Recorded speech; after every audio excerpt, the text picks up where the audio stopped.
tenemos el gusto que nos acompañe un distinguidísimo colega del subsistema de humanidades, el cual es director de uno de nuestros institutos insignes del subsistema de humanidades, que es el Instituto de Investigaciones Jurídicas.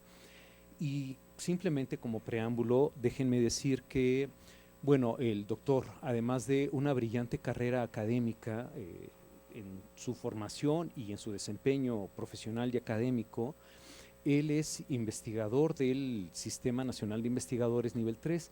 Esto quiere decir que, además de la formación de investigadores, ha implicado la coordinación de equipos de investigación en su área de especialidad, que es ampliamente reconocido a nivel nacional e internacional. Y para mí es muy importante el punto de vista que él nos va a ofrecer respecto a la temática que nos ocupa, debido a que, en mi perspectiva, doctora, reserva que usted me corrija en el punto, si hay alguna disciplina, si hay alguna profesión que ha entendido muy bien que la biblioteca y que la publicación académica, en fin, que el trabajo que desarrolla el bibliotecario junto con ello, son elementos sustantivos para la institucionalización de su disciplina, precisamente ha sido el área jurídica, han sido los abogados. Entonces, en esa línea de trabajo que me parece que el instituto la ha tenido clara desde hace muchos años, y en particular creo que hay muchos abogados insignes, teóricos, investigadores que se han distinguido por tener bibliotecas absolutamente espectaculares y con un gran conocimiento humanista y social. En fin, mi hipótesis es que siempre han tenido muy clara esta vena de significado que tienen las publicaciones, las bibliotecas especializadas para la institucionalización de su disciplina, ha sido precisamente este sector. Entonces, para mí es un gusto que un líder académico de sus características nos acompañe y haya muy gentilmente aceptado iniciar nuestra sesión de trabajo con la conferencia que hoy nos va a dictar. Entonces, doblemente agradecido, doctor, por tu presencia aquí, y cuando gustes empezar. Al contrario. Bueno, pues, muy buenos días tengan todas y todos ustedes. El agradecido soy yo, en verdad, doctor Ríos. En fin, para mí es un gusto estar aquí por varias razones, y enunciaré antes de hacer algunas reflexiones sobre el instituto que dirijo, su vinculación obviamente con la bibliotecología y algunas líneas de investigación que creo que podemos explorar de manera conjunta, diciendo las razones por las cuales para mí es particularmente importante estar aquí hoy. En primer lugar, porque de alguna manera este evento y mi presencia acá es, digamos, una confirmación de una tendencia a la colaboración institucional que hemos ido construyendo entre nuestros institutos, algo que para nosotros en el Instituto de Investigaciones Jurídicas es de la máxima relevancia, al grado que el actual director, coordinador de nuestra biblioteca, Jorge Carpizo, es un investigador de este Instituto de Investigaciones Bibliotecológicas, el doctor Federico Hernández Pacheco, a quien además quiero agradecerle la generosa colaboración, digamos, en las ideas que plantearía el día de hoy, porque en buena medida ha sido gracias a mis intercambios de reflexiones con él que he podido vislumbrar cuál puede ser una beta, no únicamente de exposición para el día de hoy, sino, espero, de colaboración conjunta hacia adelante. La segunda razón es porque yo estoy convencido, y sobre este punto regresaré más adelante, que la interacción entre las distintas disciplinas, la investigación interdisciplinaria, es una, digamos, potencialidad enorme para el trabajo de las ciencias sociales. Yo creo que nosotros tenemos que hacer cada vez más investigación con visión interdisciplinaria, y debemos de encontrar todas las vetas de posibilidad para trabajar de manera conjunta, líneas de investigación de interés compartido, y esto entre el derecho y la bibliotecología creo que tiene también un potencial enorme. Y el tercer lugar es porque el Instituto de Investigaciones Jurídicas surgió aquí, en el piso 13 de la Torre 2 de Humanidades, y para mí es muy grato porque yo no viví esa etapa del Instituto de Investigaciones Jurídicas. Yo llegué al instituto ya cuando el instituto habitaba en donde habitamos ahora, en la zona, digamos, de los institutos de los famosos pitufos, ¿no? Ahí estoy en uno de ellos, y allá llegué, pero mis colegas refieren con un enorme orgullo refieren con mucha añoranza, con una enorme cantidad de anécdotas, su vida aquí en la Torre 2 de Humanidades. Y para mí ha sido siempre muy grato escuchar la historia de cómo acá se fue generando, digamos, una comunidad académica que ha ido creciendo en el tiempo y que además está caracterizada por 3 particularidades que van a tener mucho que ver con lo que diré a continuación. La primera tiene que ver con que es una comunidad muy plural, y es muy plural en 3 direcciones. La comunidad del Instituto de Investigaciones Jurídicas tiene una pluralidad generacional muy interesante. En nuestro claustro académico conviven investigadoras, en su mayoría mujeres, por eso lo digo, que andan rondando los 30, con el maestro Héctor Fix Zamudio, que tiene 91 años y que está activo y que acude al instituto. Y eso, para quien lo dirige, es un enorme reto, generar los espacios, que creo que los colegas contribuyen de manera muy activa a lograrlo, en los cuales haya una interacción real entre esta comunidad y no se vaya volviendo, digamos, una comunidad a capas generacionales. Y por eso la experiencia de vida desde acá, desde la Torre 2 de Humanidades, es muy importante contagiarla y transmitirla, digamos, a todos los miembros de la comunidad. De hecho, este año celebramos 75 años y en nuestro 75 aniversario, uno de los regalos que nos vamos a dar es un libro de anécdotas de vivencias del instituto, porque me parece muy importante que las anécdotas que tienen que ver simplemente con la convivencia cotidiana vaya transmitiéndose de generación a generación para formar la idea de una comunidad en el tiempo. La segunda característica es que la otra pluralidad del instituto es una pluralidad ideológica, genuinamente ideológica, como debe suceder en la universidad. En nuestro instituto hay, en todas las líneas en las que podamos trazar coordenadas ideológicas, personas que tienen concepciones distintas del mundo, concepciones distintas del mundo social, concepciones distintas del derecho. Y eso es muy rico. Eso genera una enorme riqueza a la hora de que intentas impulsar y logras impulsar proyectos académicos compartidos. Y la tercera tiene que ver con una distinta tipo de pluralidad, que es precisamente la disciplinaria. En el instituto hoy convivimos obviamente juristas, pero también conviven como parte del claustro académico de manera directa o de manera, digamos, invitada, temporal, bibliotecólogos, politólogos, demógrafos, economistas, y entonces esto genera al final un claustro en el cual los problemas jurídicos son estudiados con una visión interdisciplinaria. Dicho esto, déjenme decirles que en estos 75 años, el instituto ha mantenido vigente una vocación que además es particularmente relevante en un foro como el de hoy, en el que sé que nos acompañan personas que vienen de distintos países. Y es que nuestro instituto surgió como Instituto de Derecho Comparado. Surgió como Instituto de Derecho Comparado y ha mantenido esa vocación abierta al mundo a lo largo de toda su historia institucional. Y esto que ustedes quizá me dirán, bueno, eso es normal, eso es natural, así debe ser. No se crean, para el gremio de los abogados no es tan claro ni tan sencillo. El gremio de los abogados, al menos en México, tiene una tradición a veces, o digamos, tiene una veta tradicional muy parroquial, muy nacionalista, muy autorreferente. Y el Instituto de Investigaciones Jurídicas surgió con una estrategia distinta de posicionamiento, que fue la de mirar al mundo para aprender del mundo e incorporar aquellas cuestiones que podíamos traer de otros lugares a nuestras líneas de investigación. Y esto lo subrayo porque creo que ayuda a entender por qué nuestra apertura al trabajo interdisciplinario.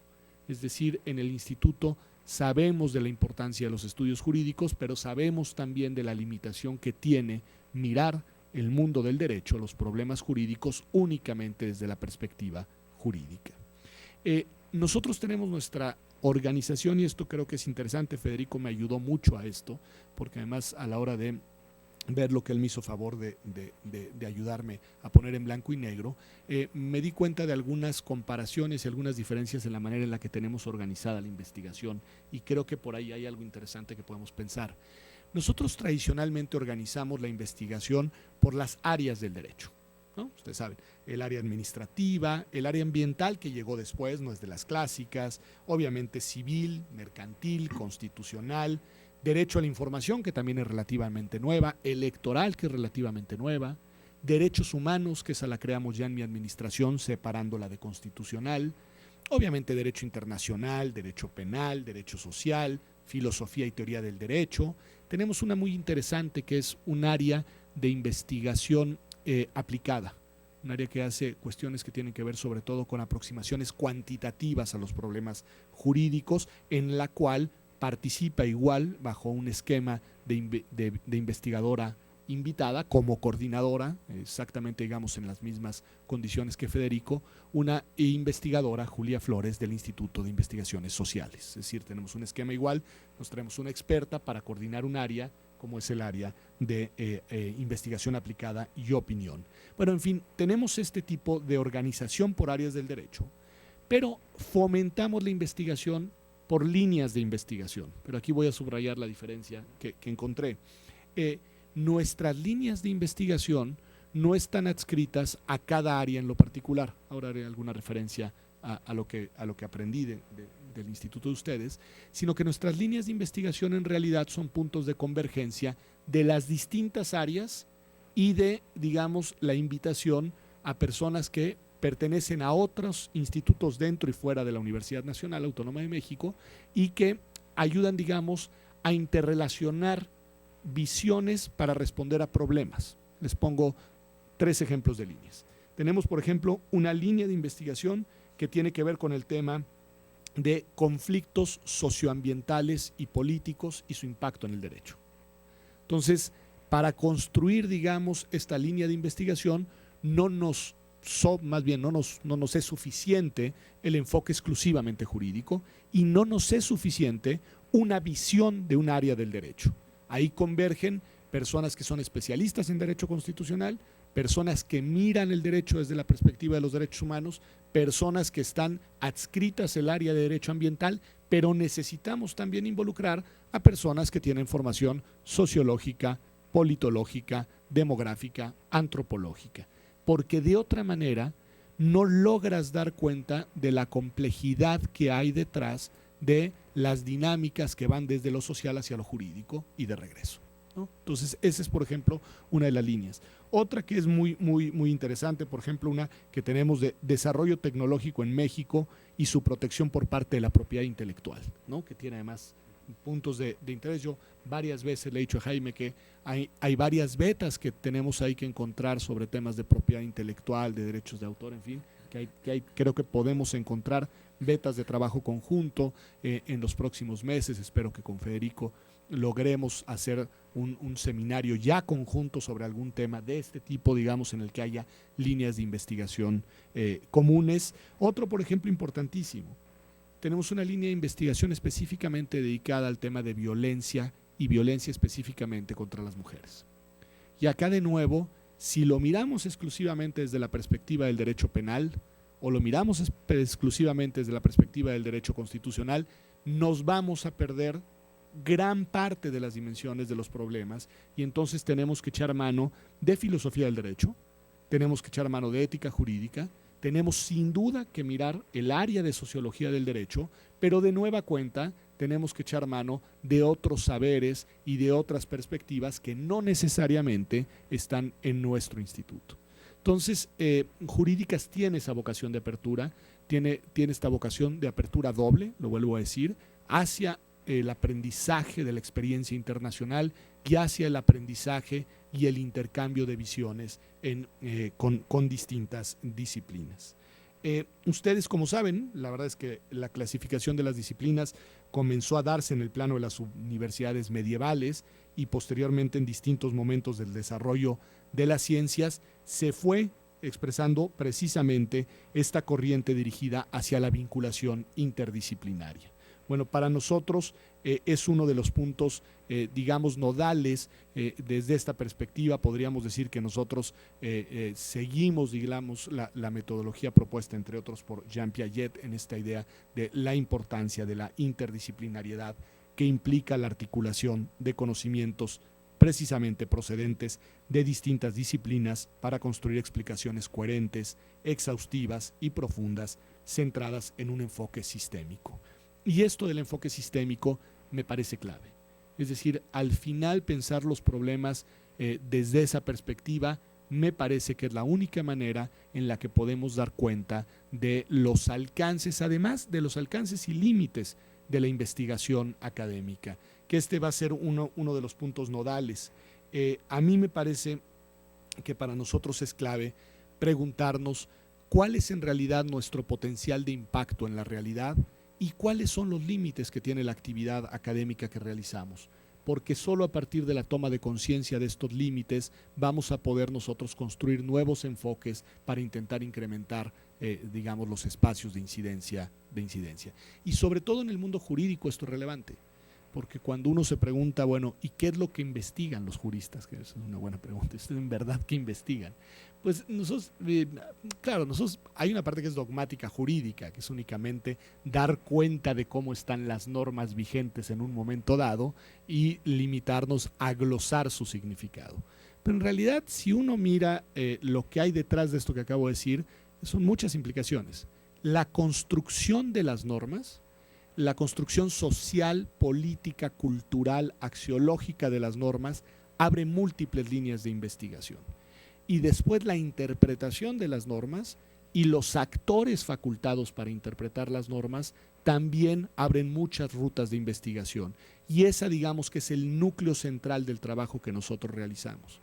Y para eso requerimos, entre otras cosas, de un acervo de conocimiento muy vasto. Y ese acervo de conocimiento pues se encuentra en las bibliotecas. Y en nuestro caso, en una de las bibliotecas que es referente en América Latina. El Instituto de Investigaciones Jurídicas es un instituto que es muy, digamos, consultado. Nuestra biblioteca, Jorge Carpizo, y nuestra biblioteca jurídica virtual son de las plataformas, digamos, más visitadas en el ámbito, digamos, del derecho iberoamericano. Pero no solo, les doy un dato que es interesante. La página de internet del Instituto de Investigaciones Jurídicas, que está muy viejita y este año se va a renovar así de una manera radical, este año en noviembre, creo que nos vamos a sorprender a nosotros mismos con lo que estamos haciendo con esa página, pero este año se va a renovar. Pero aún así, a pesar de su edad y de su antigüedad, es el segundo sitio más visitado de todo el dominio unam.mx. Y el primer sitio más visitado es el periódico La Jornada, que por alguna razón tiene su dominio en UNAM MX, pero que no es una entidad universitaria. Entonces, el Instituto de Investigaciones Jurídicas, su portal, es el portal más visitado de la universidad. Y la razón que explica esto es nuestra biblioteca. Esa es la razón. Si ustedes me explican por qué hay tantas consultas, porque tenemos una gran cantidad de material disponible, accesible para las personas que lo leen, lo consultan y demás. Entonces, esa apuesta, hablaba con Jaime hace algunos minutos de la importancia que tiene hoy salir, digamos, a las plataformas digitales. Bueno, nuestra apuesta de haber salido a las bibliotecas, a las plataformas digitales con nuestra base de bibliotecas nos ha proyectado de una manera muy relevante a nivel internacional. Les decía que para mí es muy interesante imaginar, y eso es lo que con Federico en estos días intercambiábamos, a ver cómo podemos encontrar puntos de vinculación. Federico, por ejemplo, me recordaba algo muy importante, que es que el Instituto de Investigaciones Bibliotecológicas y de la Información nace en 1981, ¿no? Y que lo que tiene, digamos, es una organización de trabajo que es similar a la nuestra por áreas de investigación, pero lo que veía, a mí me llamó mucho la atención cuando lo platicaba con él, es que esta organización por áreas tiene líneas de investigación identificadas para cada área. Es decir, cada área de investigación tiene sus propias líneas de desarrollo de investigación.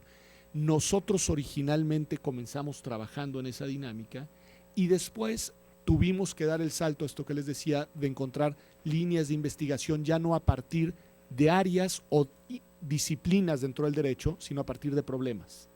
Y quizá eso tiene que ver con la naturaleza, con la diferencia de la naturaleza de nuestras dos disciplinas.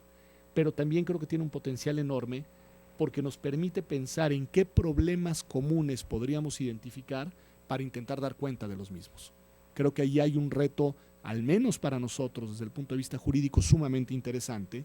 Y lo que precisamente veíamos con Federico es cuáles podrían ser algunas de esas puntos de investigación. Entonces, con Federico, por ejemplo, veíamos pensando en nuestras áreas del derecho y en temas que podrían ser relevantes para la investigación conjunta. Entonces veíamos, por ejemplo, si uno mira desde la perspectiva del derecho administrativo, pues hay temas que son pues, muy claros, muy fáciles de decir, a ver, todo lo que tiene que ver con sistematización y organización de la información jurídica, lo que tiene que ver alrededor de la ley del servicio profesional de carrera y las bibliotecas públicas, todo lo que tiene que ver con legislación sobre sostenibilidad en bibliotecas, todo lo que es un gran reto, porque aquí hay que entrarle con visión de futuro, reformas a la legislación general de bibliotecas, ¿no? Y es decir, y a las bibliotecas también en el ámbito de las leyes estatales.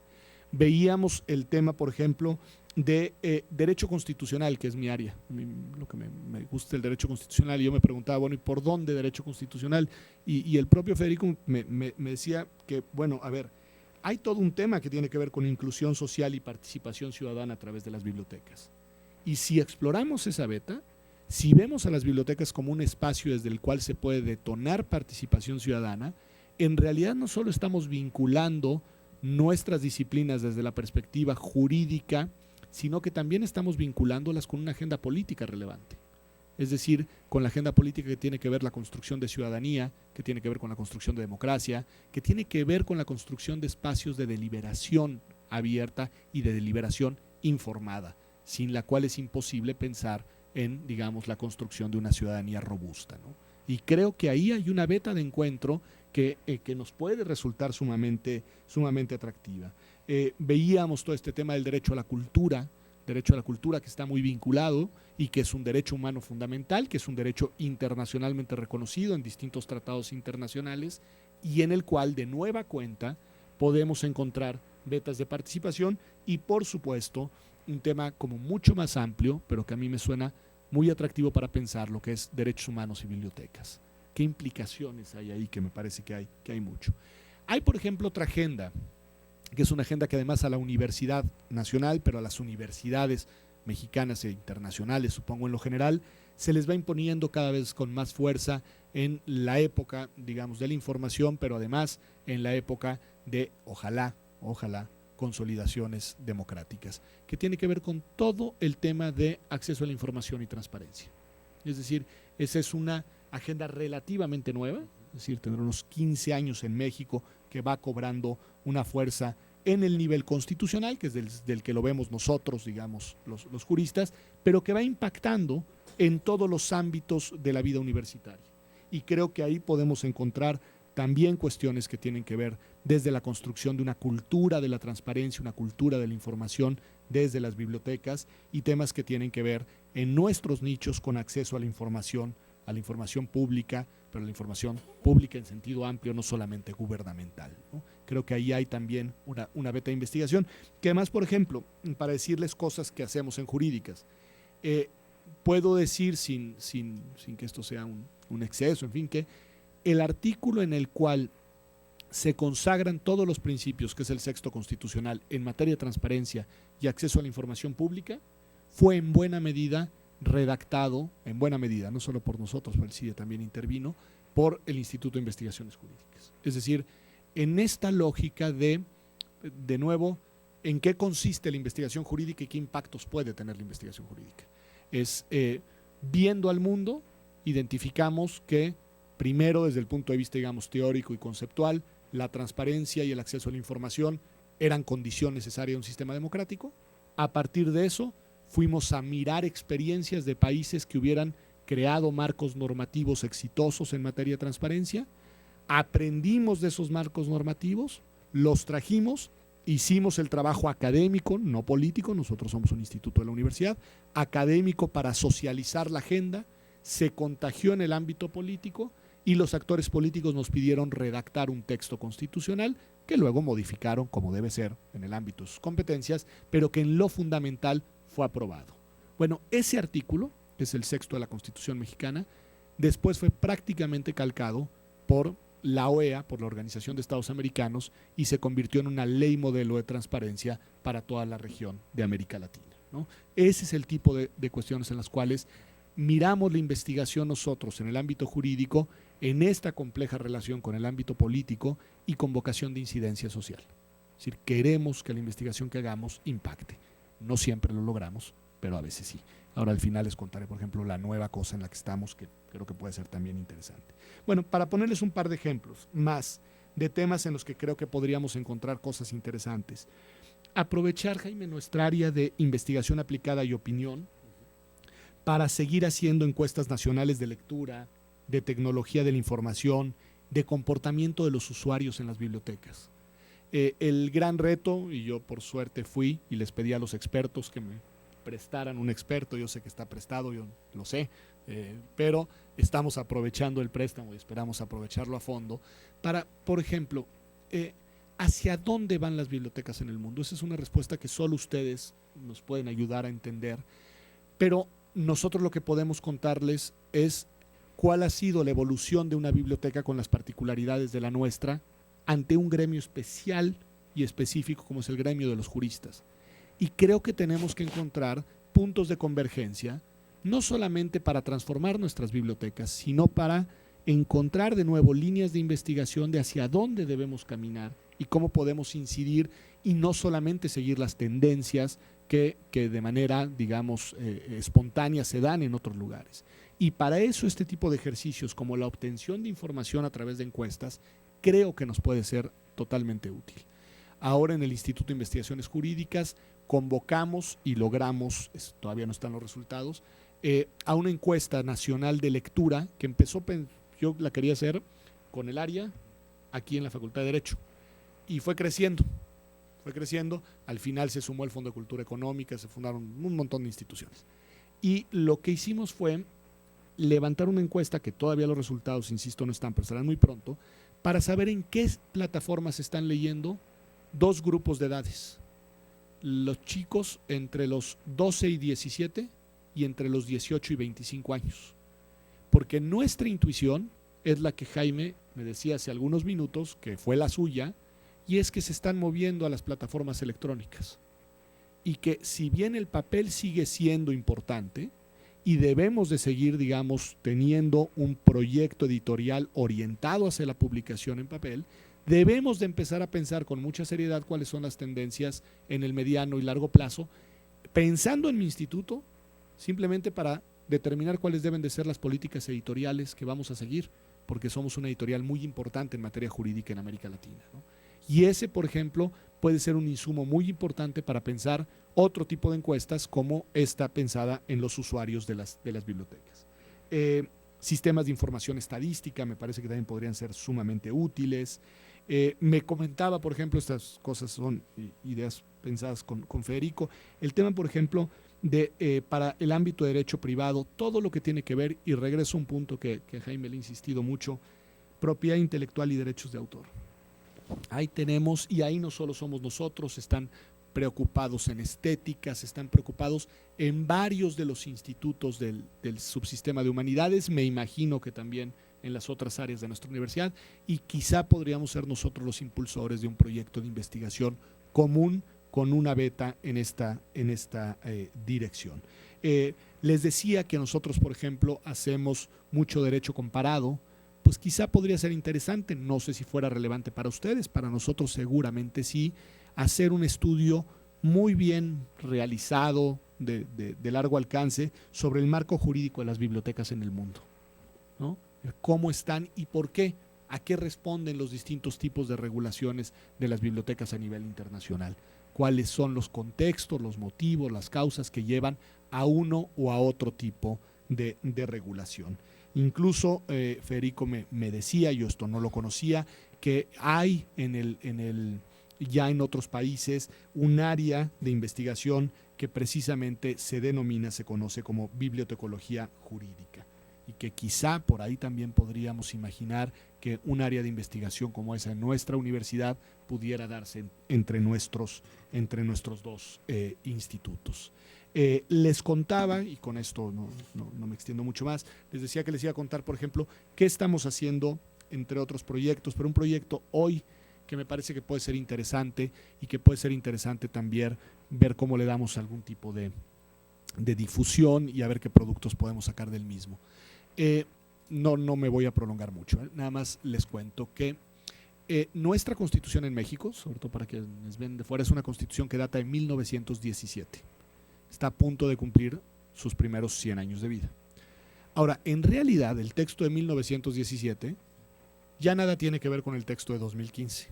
Ha sido objeto de más de 600 reformas, en fin, es un texto que se ha modificado de manera muy relevante. Les doy un dato que les podría dar varios, pero no los quiero aburrir. El artículo 41 de la Constitución mexicana, aprobado en 1917, tenía 63 palabras. Ahora tiene más de 4,000. Ese es el dato, ¿no? No solo hay un artículo de la Constitución, el 28, cuyo texto es prácticamente de la misma extensión que la Constitución completa de 1917. La Constitución mexicana hoy, en número de palabras, es la más extensa del mundo, a excepción de la de la India. Pero la de la India, y esto es un tecnicismo jurídico que se los explico muy rápido, la de la India es una constitución flexible, no una constitución rígida, como la llamamos. ¿Qué quiere decir eso? Que en realidad la constitución de la India es una ley, no un ordenamiento por encima de la ley. Entonces, si ese dato es cierto, de todas las constituciones, propiamente constituciones del mundo, hoy la mexicana es la más extensa. Bueno, eso responde a muchas razones políticas, responde a muchas razones sociales, no necesariamente es una mala noticia en sí misma, no necesariamente, porque al final te da cuenta de que la Constitución ha sido un instrumento normativo que se ha venido adecuando para transformar la realidad, pero ha tenido esto un altísimo costo en términos de técnica jurídica. Si yo les doy a leer el texto de la Constitución mexicana, no a ustedes, a los constitucionalistas, muchas veces no entendemos qué quiere decir. ¿Sí? Yo desafío, bromeo a mis alumnos y a mis colegas diciéndoles, hay un artículo particularmente difícil que tiene que ver con materias de energía y demás, 27 y 28, pero yo les digo, el que me explique el artículo 28 en este momento lo apruebo. O sea, ya, se acabó, se puede ir de tal. Es decir, se ha vuelto un texto muy barroco, muy complejo. Bueno, ¿qué hicimos? Se nos ocurrió hacer un ejercicio para reordenar y consolidar la Constitución, lo llamamos.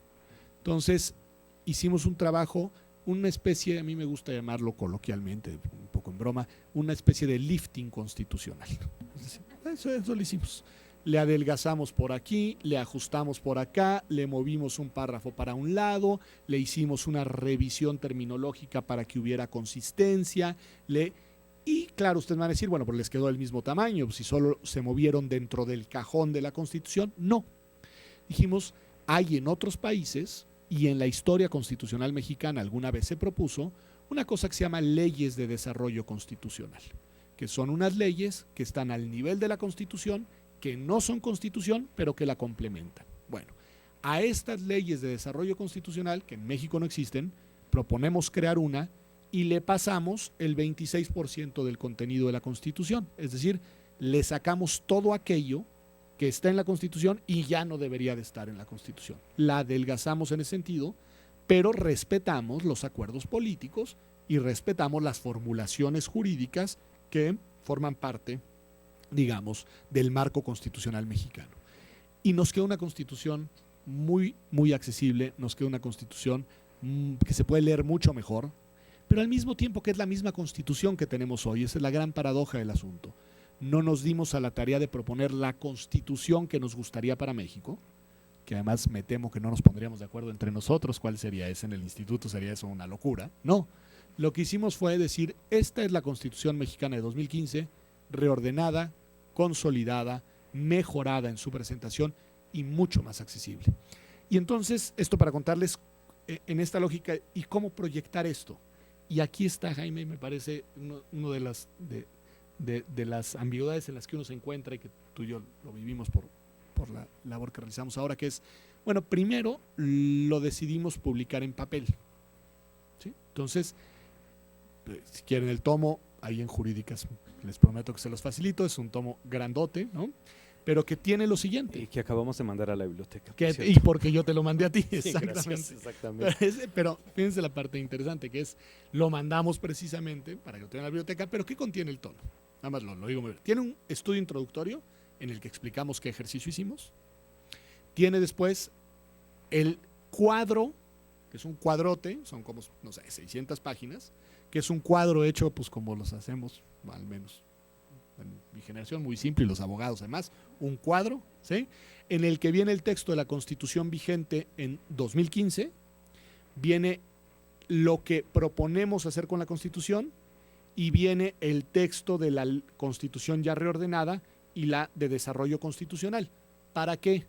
Para que aquellos desconfiados que piensen que desaparecimos pedazos de la Constitución puedan en ese cuadro decir, a ver, ¿a dónde se va el párrafo segundo del artículo quinto?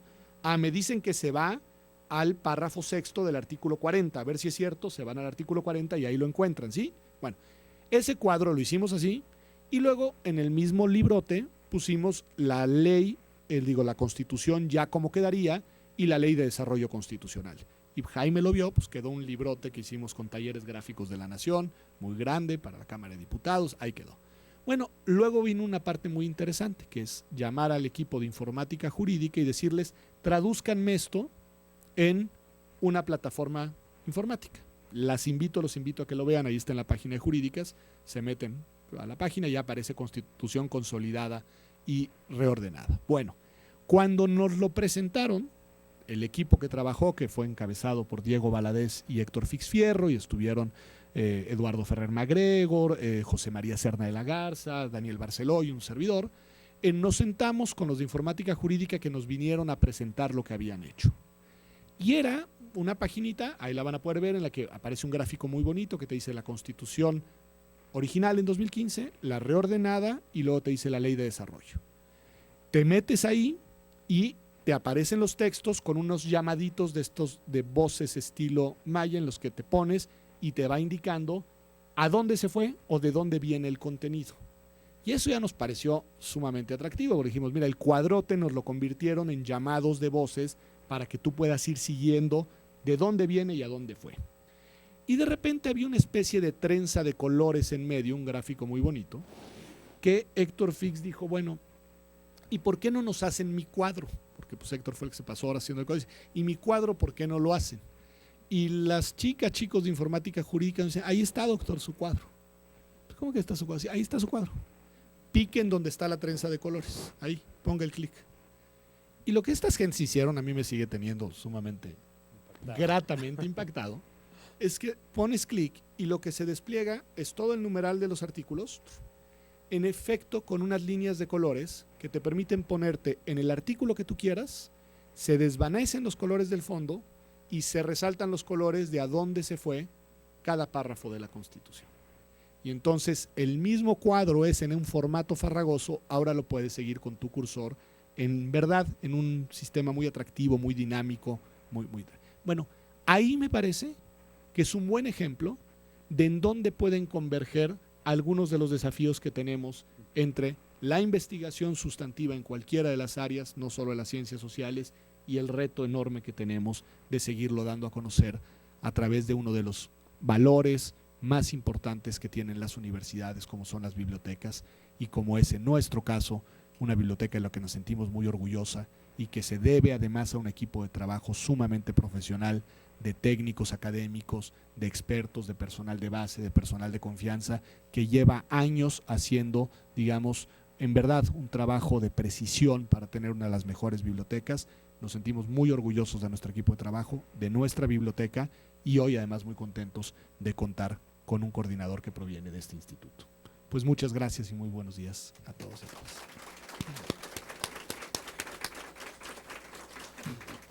Muchas gracias a ti, Pedro, por la explicación que nos has dado. Fíjate que a mí me llama mucho la atención cómo pudiéramos identificar algún paralelismo entre la disciplina que trabajan ustedes y la disciplina que trabajamos nosotros. Lo digo porque hay un gran desarrollo de teoría prescriptiva, de análisis de esa teoría prescriptiva, de análisis de la producción de esa teoría prescriptiva que se traduce en normas, en leyes, etcétera, ¿no? Y que va desde sus antecedentes, cómo se van generando, cómo se van legitimando, en fin, hasta estas cosas hermosas de las cuales nos has hablado ahora. Pero por otro lado me sorprende también muy gratamente que yo creo que es uno de los trabajos que nos ha tocado iniciar en varios frentes y que hay una explicación no de ahora, sino una preocupación desde hace años que tiene que ver no solo con afinar la teoría prescriptiva que hacemos, sino también desarrollar de modo consistente la teoría explicativa sobre la cual se fundamenta este trabajo, que combinadas potencian y generan esto que yo no sé si ustedes lo observan así, pero me parece que ambas son disciplinas de intervención social. Es decir, si no lo hacemos nosotros, no lo hace nadie. Este punto me parece fundamental, pero entonces observo otra cosa que me parece muy interesante, y es como en estos años de institucionalización de la disciplina hay un trabajo propiamente académico que es como centrípeto, si me permiten la reflexión casi de orden físico, en la cual la disciplina, preocupada por su propia consolidación, se está volcada hacia sí misma en su configuración, en su armado, en su edificio teórico que le permita trabajar de modo consistente. Y viene un momento que pudiéramos llamar centrípeto, a donde hay algo que me encanta y que tiene que ver con toda esta línea de trabajo interdisciplinario en la cual justo este conocimiento que de modo consolidado e internamente se ha venido desarrollando, ahora es con miras a esta incidencia social apoyado en este grupo de académicos que nos ayudan a mirar y a conformar una perspectiva social, una concepción social que nos da mayores grados de coherencia y que por tanto asegura mejores perspectivas de incidencia. Eso me parece maravilloso y creo que una idea genial que aparece a lo largo de tu exposición tiene que ver con el hecho de no identificar, bueno, que además que yo lo veo como parte de la maduración del trabajo intelectual y de estas formas de organización intelectual que nos damos las disciplinas, en las cuales evolucionamos de áreas a líneas, y ahora algo que me parece sumamente genial, este consenso que hay sobre ciertos problemas sociales que exigen esta intervención y que por tanto obliga a estar considerando estas diversas perspectivas para poder dar soluciones lo más íntegramente posible. Y como bien dices tú, que puedan hacerle o no caso a lo que el jurista dice o a lo que el bibliotecólogo propone, bueno, es el avatar de nuestras disciplinas, ¿no? Entonces te agradezco muchísimo por esta gran exposición, y yo no quiero irme sin preguntarles a ustedes si quisieran hacerle alguna pregunta al doctor. Sí, Juan, con todo gusto. Más que una pregunta, es un comentario. Bueno, en primer lugar, una felicitación a Pedro. Estuvo muy interesante, muy clara la explicación. Y en muchas cosas es totalmente real. A mí me consta, yo soy uno de los principales usuarios como investigador de la información del Instituto de Investigaciones Jurídicas. Cada vez que necesito una ley, decreto un acuerdo, desde hace muchísimos años, al primer lugar donde voy a sacar la información es a la biblioteca de jurídicas, que de hecho, en efecto, es de las más ricas y de las más antiguas y de las primeras electrónicas. A mí me tocó participar en el proyecto de la ProJus hace ya más de 20 años, inclusive hablamos de producción de material digital pre-web, antes de que existiera la World Wide Web, se hacía en CD-ROMs at ProJus, y yo trabajé con Polo en alguno de esos proyectos. Hablamos de información electrónica jurídica pre-web hecha por el instituto. Por ahí tengo inclusive un incunable que es uno de los primeros CD-ROMs de at ProJus que tengo por ahí guardados. O sea, me consta todo eso. Hay una cuestión muy interesante, todas las cuestiones que se comentaron de las posibilidades de cooperación, perfectamente válidas, transparencia, acceso a la información, todo este tipo de puntos son perfectamente válidos. Hay uno que creo que no se mencionó, no se hizo el suficiente énfasis, que tiene que ver, que también es un área de colaboración conjunta, que tiene que ver ahora con el envío de toda la información académica a la cuestión de acceso abierto, que es lo que CONACYT ha estado promoviendo, una política de la rectoría, de que toda la información que se produzca por las instituciones públicas debe estar en acceso al público, esta nueva tendencia. Inclusive ya lo platicamos aquí alguna vez. CONACYT ha hecho algunas disposiciones en ese sentido. El problema que hay ahí, ya lo habíamos platicado aquí internamente, es que hay problemas técnicos a resolver, técnicos desde el punto de vista informático, cómo se va a acceder, a guardar, a homogenizar, estandarizar esa información. Hay un problema técnico desde el punto de vista bibliotecológico, cómo se va a registrar, también, o sea, homogeniza, se busca, se accede, se distribuye, etcétera. Y hay un problema jurídico de derechos de autor, por un lado, de esa información, porque mucha de ella está enviada o comprometida previamente con otras revistas, y si no es el caso, hay un problema de peso o de valor de la información. Los investigadores hoy en día en México no quieren mandar a revistas de acceso abierto a la información porque no tiene el valor jurídico, el valor legal para que los mismos mecanismos de evaluación de CONACYT, de la UNAM o de las propias universidades le den el valor como para que esto pueda ser tomado en cuenta para las propias evaluaciones. Y ahí hay un problema de peso jurídico, aparte de derechos de autor. ¿Qué pasa si yo envío mi artículo primero a una revista X y queda comprometido? Pues ya no lo puedo enviar, o en qué circunstancias lo podría enviar a un sistema de acceso abierto. Ahí hay una cuestión de colaboración muy fuerte en un problema que es de actualidad, que tiene que ver mucho con políticas nacionales del acceso académico de la información, que tiene que ver con políticas de la UNAM que han sido impulsadas, pero que tiene todavía ahí ese fantasma que está enfrente. Y mientras no se resuelva esta cuestión jurídica, informática, bibliotecológica, mientras las tres cosas no se resuelvan, eso no va a poder ser una realidad. El proyecto Google Books, sí, pues vamos a digitalizar todo y lo vamos a poner todo. Técnicamente se resolvió, informáticamente se resolvió, se estrelló totalmente en la cuestión de derechos de autor y de peso de las informaciones. Ahí se estrelló el proyecto Google Books en la vida real. Yo creo que ahí hay un área de oportunidad de disciplinas muy, muy, muy fuerte que se puede resolver. Nosotros no podemos decir cómo se va a trabajar lo de derechos de autor, o sea, no es nuestro campo, toda esta cuestión de propiedad intelectual y también de pesos y legislaciones universitarias y legislaciones del país que le den el valor suficiente y el peso a esa información para que entonces tome la dimensión y pueda llegar a la realidad. Un caso muy práctico para terminar: hace 15 años fui con el maestro Solares, en el año 2000 exactamente, decíamos que por qué no poníamos la revista de la Universidad Nacional en línea. Me dijo, no, la actual no se puede porque me quedo sin las suscripciones, y lo anterior no se puede por cuestiones de derechos de autor. Entonces la respuesta fue no. Una década después, la revista de la Universidad Nacional estaba en línea, y el otro día tuve la grata sorpresa de encontrarme todo el acervo retrospectivo, desde el primer número de 1931, está de la revista Universidad Nacional en línea, digitalizada. Esto quiere decir que de alguna manera sí se pudo, o sea, y no ha cambiado la ley de derechos de autor, o sea, se encontró la manera. Esto es por poner un ejemplo de que hay manera de ir resolviendo estas cosas. Meramente creo que es un área de oportunidad de las que se mencionaron, muy válidas todas, pero esta es una más que creo que también tiene una relevancia nacional, una relevancia universitaria y obviamente es de gran interés para ambas disciplinas. Felicidades nuevamente. No sé si quieres comentar algo al respecto. Que Pedro. tienes toda la razón, pero en verdad es uno de los temas que nos surgen entrarle. Pero además nos damos cuenta todos, que es una preocupación compartida por varias áreas de la universidad. O sea, voy a hacer referencia a dos de los aspectos, tres de las aristas.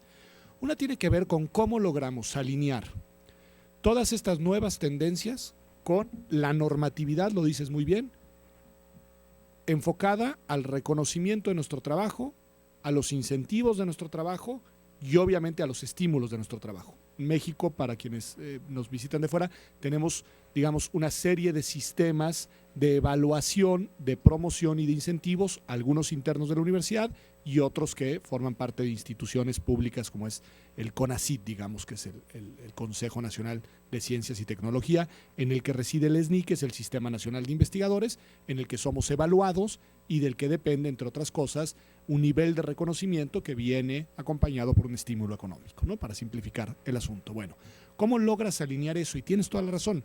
Aquí, digamos, pongo la segunda dimensión de la que quería hacer una reflexión, que es el tema, por ejemplo, de la publicación en electrónico o en papel.